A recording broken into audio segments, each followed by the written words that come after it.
Hindi, kasi talagang lagi kong parang naririnig ko lagi sa kanila na yun nga, very blessed daw sila to have us nga daw. Pero ako, para sa akin, mas blessed kami na nandyan kayo since day one. Kasi kung isipin niyo po, wala talaga kami ngayon sa posisyon namin kung hindi kayo binigay ni Lord sa buhay namin. Tsaka di naman po ako perfecto. Di naman kami perfecto, pero tinanggap niyo pa rin kami at sinuportahan niyo kami at minahal niyo po yung buong pagkatao namin kung sino kami. Kaya doon pa lang, blessed na kami.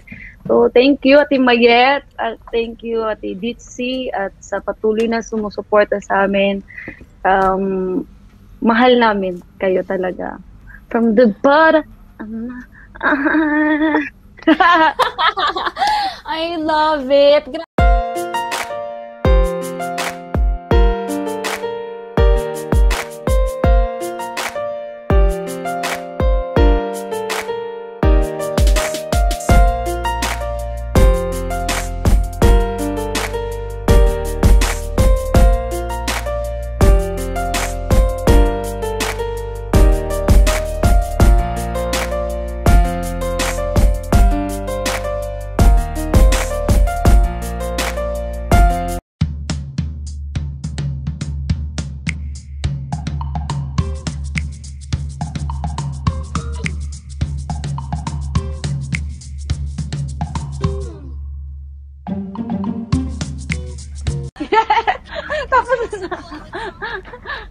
Nakita niyo.